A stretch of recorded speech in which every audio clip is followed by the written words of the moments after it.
Hey guys, so I'm back for another video, and as you can see from the title, we'll be talking about my triple crown Hu Tao today and how strong is she exactly. So yeah, I've been a Hu Tao main ever since she dropped pretty much, and she was the first character that I went for a 5-star weapon for. So yeah, I like her character design and everything about her pretty much. That's why I decided to triple crown her. She's my first triple crown character, as you can see. 11, 10, 10. This is only 11 because Tartaglia is on my team, so I got an additional level on my basic attack talent, so yeah. But it's 10, 10, 10. So in terms of attack, she has 1.9k, like pretty much 2000. 21 elemental mastery, and in terms of the crit rate, crit damage is 66%, almost 67, and then 210 crit damage.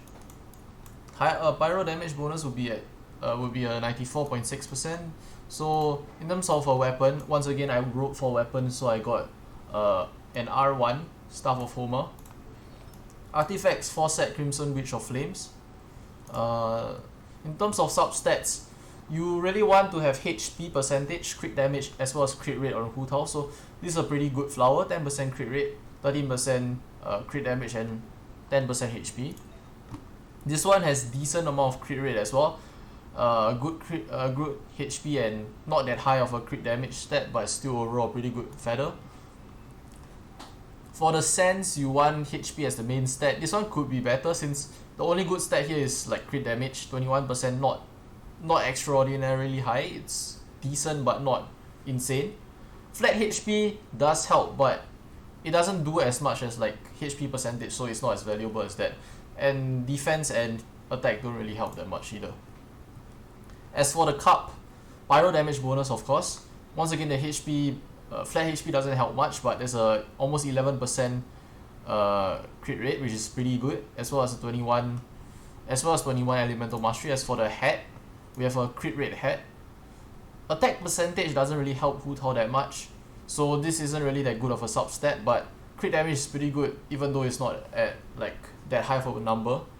This hat could once again be higher, and yeah, it could be a better hat lah, but haven't really gotten a better drop than this yet, so I guess we have to stick with this. In terms of stats, I can sacrifice a little bit of crit chance for crit damage if I were to swap out my artifact sets, but I tend to like a more balanced crit rate and crit damage, so this is the artifact set we'll be running with. Constellation, C0, and talents I've already gone through. 11, 10, 10. And in terms of the team compositions, this is the team comp that I normally run for my Hu Tao. This one right here, Bennett, Tartaglia, Zhongli, and Hu Tao. There's one problem with this team whereby like Bennett can heal Hu Tao over 50% because his healing stops at 70. And he can even go past 70 depending on the situation, but it caps out at 70. And for Hu Tao, one of her talents is that she doesn't want to be over 50% of her HP because, wait, hold on. When her HP is equal to or less than 50%, her pyro damage bonus is increased by 33%. So if she's lower than 50% HP, then she'll be doing more damage essentially. So Bennett's out kind of cuts her in a sense, but overall I still run this team because I want to have more damage for my child. Because my child, he only has a rust and his refinement rank 2, he doesn't really hit that hard without Bennett and the pyro resonance. That's why I run this team. Another reason why I run this team is because this team really lacks AoE. Like Zhongli and Hu Tao have AoE outs that both hit really hard, but overall this team is still very like single target based. Hu Tao overall is a really single target oriented character, even though her out is AoE once again.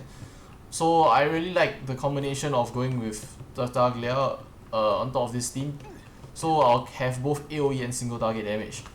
But if you're going against like a very tanky boss, right, like one singular enemy, you might want to think of using this team instead.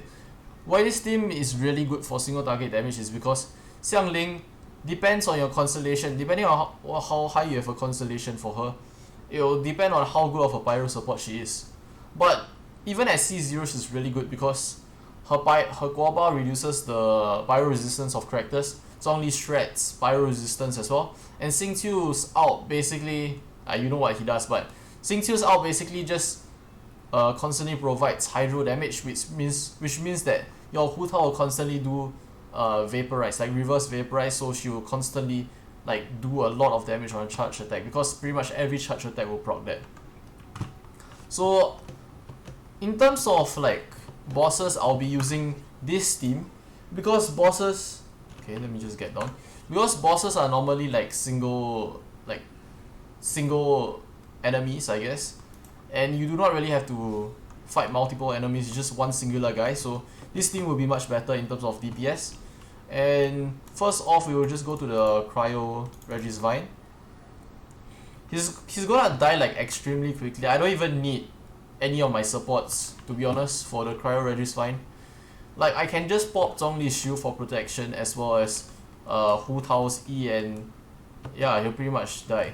Another reason why Xiangling is good is because her constellations make her a better pyro support actually. I'm just gonna slowly break his shield.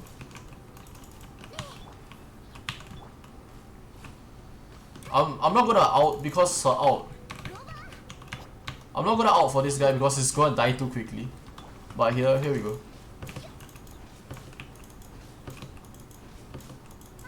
So yeah, he's dead. That's triple crown Hu Tao for you. So as you can see, her charge attacks without any reactions because it wasn't proccing melt or anything. It was doing 36k, and what you want to do on Hu Tao is like you left click and then you hold it down, so you do a basic attack as well as the charge attack right after. And both instances added together would be like 40-50,000 damage, like my Hu Tao at least. 40-50,000 damage without any reactions. That's with a Zhongli Shield and the Pyro Resonance, but her damage can spike even higher because of the reverse vaporize reactions provided by Xingqiu, as well as I have a C6 Xiangling as well. I actually didn't really use Xiangling before. I only pulled for her constellations because I wanted to min-max Hu Tao single target damage. So yeah. As for constellations, this one reduces the pyro resistance of enemies by 15%, so this helps Hu Tao's damage. This one doesn't really help unless it's your main DPS. Pyro Nado plus 3, and then Pyro Nado duration increased by 40%. So this is pretty good constellation because it keeps her Pyro Nado up for like a sizable of time. Like a pretty big increase actually. And then for this C6, right, she increases for the duration of the Pyro Nado, so as long as it's active, all party members receive a 15% pyro damage bonus. Which means that whenever this thing is up, Hu Tao gets a 15% pyro damage bonus.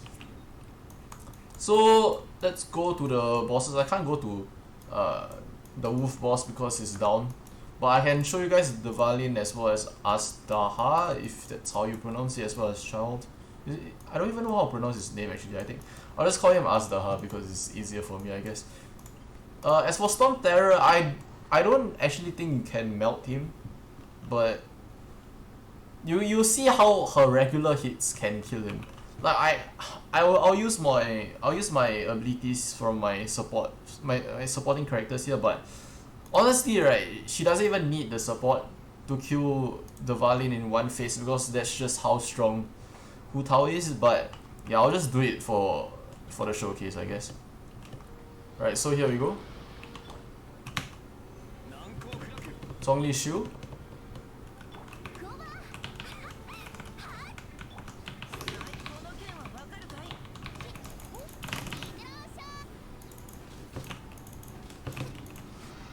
That was like one ultimate and 2 charge attacks. I don't believe her ult actually crit, or else it would have done a lot more damage, but I don't think you can vaporize the Valin if I'm not wrong, so you can't really see the big damage. But yeah, I'll be back for either Child or Azdaha after I get back my ults.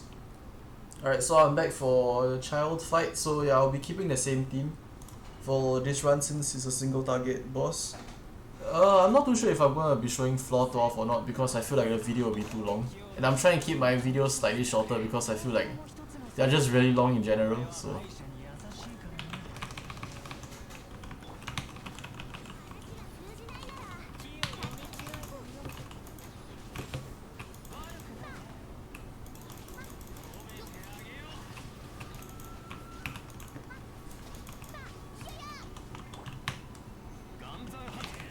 You as you can see, Hu Tao is pretty strong.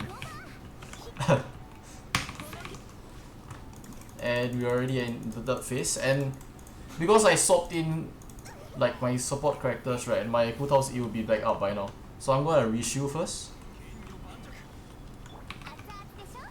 15% shred. I messed up my animation cancels. But yeah, as you can see, she's pretty strong even without the vaporize, the reverse vapes.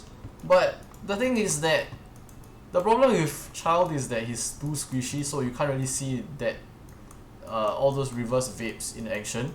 So I'll get back my ult and I'll see you guys again when I'm ready to fight Azdaha. So I said I was gonna do the Azdaha next, but I kinda forgot about the Primo Geo Bishop, so I'll be slaughtering him first and then I'll have Azdaha next. So obviously I'm not doing much damage here because it's in his damage reduction phase.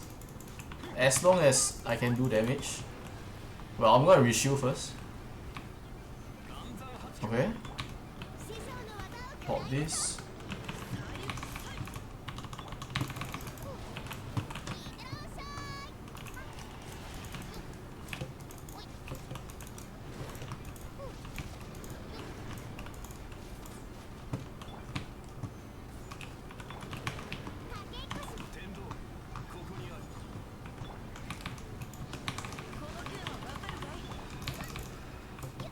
And he's dead.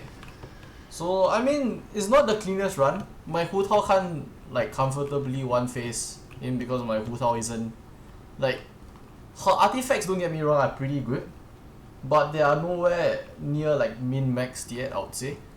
And my Hu Tao, you have to bear in mind, is C0, and a lot of the showcases you see are with like wheeled out Hu Taos. My Hu Tao is C0 and has a refinement 1 star for Homa, so I wouldn't say that she's wheeled out, she's just pretty well geared with max talent. So yeah, you have to bear that in mind when you're seeing this.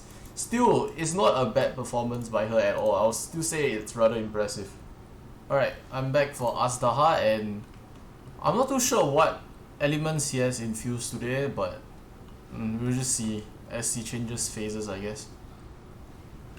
I probably should have paid attention to what phase he is, but you know, it's fine.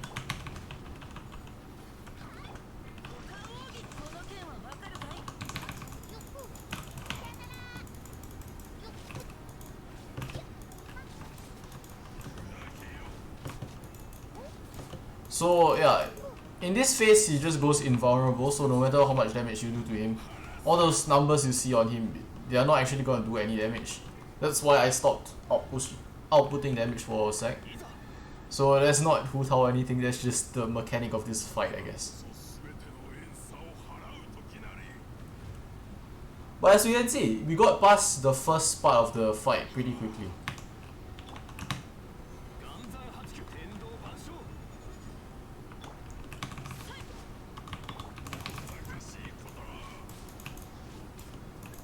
$60k?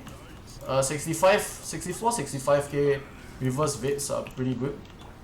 Let me get out.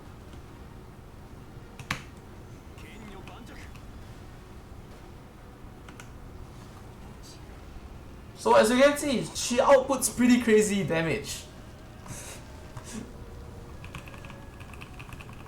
If you're not convinced that she's good by now, I really don't know what to say. Right? My Xiangling out, please. Okay, now we go ahead.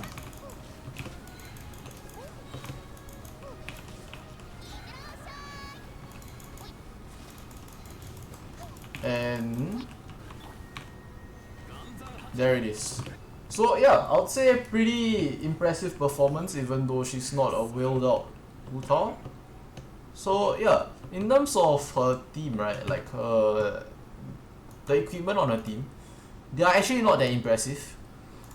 People say Xingqiu is really good because of how like you can just spam his ult and stuff. Okay, I actually did this with a black sword. I have better alternatives for his weapon, but I just did it to show you guys how you don't even need an energy recharge weapon on him. Yes, it is really good to have an energy recharge on him. Energy recharge weapon on him, like sacrificial sword is his best weapon. But I'm not even using an energy recharge weapon here. You can see how viable he is even without an energy recharge weapon. The only problem is that you need to have a lot of energy recharge artifacts if you want to pull this off. But at the end of the day, I would recommend at least like a Festering Desire. I don't have it built up. I don't know why, but if you've been playing since the Albedo event, you would have this weapon for free, Refinement 5. So this is a really good alternative. As you can see, my Sacrificial Sword, I have been using like Festering Desire as well as Skyward Blade like on my Xingqiu the entire time, because like I've just only gotten the Sacrificial Sword, and at Refinement rank 1 is not actually that reliable since it's only a 40% chance to proc when you use an E. While your E has 2 hits, so it's actually 40% times 2 per E proc. But if you were to miss it, then this passive would be absolutely useless. Which is why I'm not even considering building it up right now until I get more duplicates for this weapon. Favonius Sword is also a good alternative for him since, I don't know, I've just put a lot of Favonius Swords, and the main thing here is the energy recharge actually. Energy recharge helps a lot, but once again, as you can see with the Black Sword, doesn't provide any energy recharge, as it works relatively well, I would say. Favonius Sword works, and the passive works. It's somewhat similar to the Sacrificial Sword in terms of like the proc chance, since you need to have like there's an RNG factor as to if you're gonna be proccing the passive or not. So if you have high refinements on this can be an good option, but I would say you can stick to Festering Desire if you want to. And if you have 5-star weapons like Skyward Blade, then obviously you can go for that as well. As for Xiangling, well, once again, you are building her as a support for your Hu Tao since she doesn't really need to do damage. To be honest, she actually does a lot of damage if you build her up as a DPS, but in my team, right, what I'm trying to accomplish is to make Hu Tao the strongest DPS. Like, yeah, make her like the most, like make her hit as hard as she can. That's why I don't really care for her damage particularly. But if you're trying to make your Xiangling hit hard as well, make her your sub DPS, then you can run a 4-piece Witch of Flames as well, since she actually hits very hard. If you don't know, there's like this Chinese team, I think, whereby they run like Xingqiu and Xiangling, and you basically make Xiangling your main carry. And then you put like 4-piece Crimson Witch of Flames on her, and then she'll be doing all the reverse vaporize, and then her Pyro Nado basically does like 30,000, 40,000 damage per proc. So that's one way you can approach it and make Xiangling a decent sub DPS, a really good sub DPS actually. I wouldn't say decent, but for my case, I'm just building her as a support. Zhongli, 4-piece Tenacity of Millalith. I don't know how to pronounce that name, but that word. But yeah, this is just a support build for Zhongli, a very typical support build. As you can see, even without the greatest of setups, you can argue that Staff of Homa is really strong, which, like, to be fair, it is. But if you do not have Staff of Homa, then you can just run Deathmatch, for example, from the Battle Pass, and if you're free to play, then you can run the Blackcliff Polam instead. So yeah, I don't want to drag on the video for too long, and I feel like it's been going on for a while, so probably not going to include the floor 12 fights, floor 11, floor 12 fights. Let me know if you guys want to see that in the comments below, and you know, leave a like and subscribe if you guys have enjoyed the video. So yeah.